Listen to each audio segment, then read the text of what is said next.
भीमशक्ती आणि शिवशक्ती एकत्र ठाण्यामध्ये शक्ती प्रदर्शन जे आहे ते करण्यात आलं होतं. मुख्यमंत्र्यांसोबत स्वतः तुम्ही प्रचारात सहभागी होता. आज ठाणे लोकसभा मतदारसंघ जो आहे हा तसा भीमशक्ती शिवशक्तीचा गड आहे आणि या ठिकाणी माननीय एकनाथ शिंदे यांचे जे उमेदवार आहेत नरेश म्हस्के यांना महायुतीचं तिकीट मिळालेलं आहे आणि धनुष्यबाण जे आहे बाळासाहेब ठाकरेंच्या पासून जे धनुष्यबाण शिवसेनेला मिळालं ते धनुष्यबाण आता एकनाथ शिंदेच्या सोबत आहे. त्यामुळं या ठिकाणी नरेश म्हस्के यांना जे शिवसेनेला मानणारे लोक आहेत, बाळासाहेबांना मानणारे लोक आहेत, आनंदीला मानणारे जे लोक आहेत, बाबासाहेब आंबेडकरांना मानणारा जो आमचा समाज आहे हा सगळा समाज नरेश म्हस्के यांच्या पाठीशी उभा राहणार आहे आणि जय भीम आहे आमच्या घाटीशी. मग आम्ही का राहणार नाही नरेश म्हस्के यांच्या पाठीशी? त्यामुळे नरेश म्हस्केंच्या पाठीशी आमची सगळी भीमशक्ती उभी राहणार आहे. आणि आज मुख्यमंत्र्यांच्या सोबत जवळजवळ 3 तास आमची जी रॅली ती निघाली आणि अनेक वस्त्यांमध्ये उत्स्फूर्त अशा पद्धतीचा प्रतिसाद लोकांचा होता. त्यामुळे मला पूर्णपणे खात्री आहे की ठाणे हे जे आहे हे शिवसेनेचा मालिकेला राहिलेला आहे आणि खरी शिवसेना जी आहे तिथं ते एकनाथ शिंदे यांच्याकडे आहे आणि त्यामुळं ठाण्याचा जो मतदार आहे तो नरेश म्हस्के यांना मतदान करेल आणि 20 तारखेला धनुष्यबाणाचं बटन दाबून नरेश म्हस्के यांना प्रचंड मतांनी विजय करेल असा मला पूर्णपणे विश्वास आहे. शरद पवार म्हणतायत की प्रादेशिक पक्ष जे आहेत ते काँग्रेसमध्ये विलीन होणार आहेत. मला असं वाटतं की शरद पवार आणि त्यांचा राष्ट्रवादी काँग्रेस पक्ष यापूर्वीच काँग्रेसमध्ये विलीन करायला हवा होता.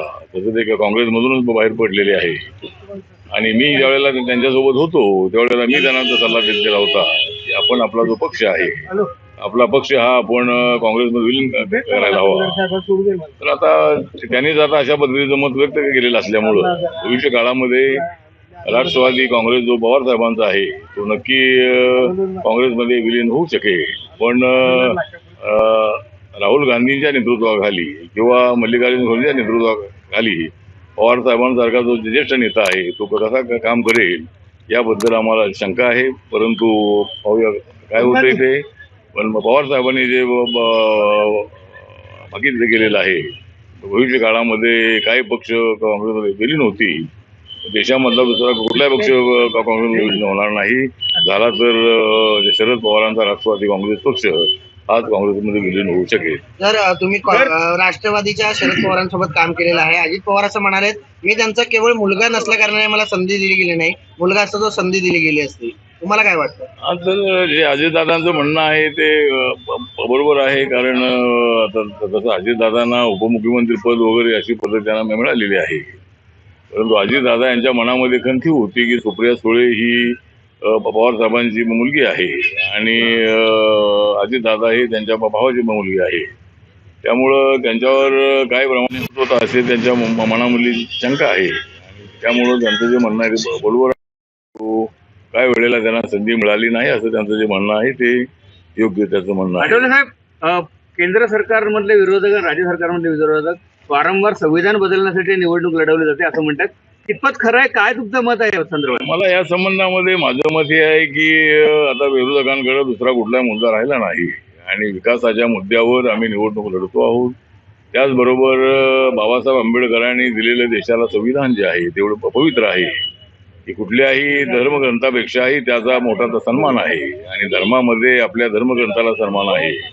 पण देशाचा विचार केला तर देशामध्ये संविधान हाच आपला धर्मग्रंथ आहे. त्यामुळं नरेंद्र मोदी हे संविधानाला मानणारे नेते आहेत. नरेंद्र मोदी यांनी 26 नोव्हेंबर हा दिवस संविधान दिवस म्हणून देशभर पाळण्याचा आदेश दिलेला आहे. नरेंद्र मोदी यांनी संविधानाला माथा टेकून शपथ घेतलेली आहे.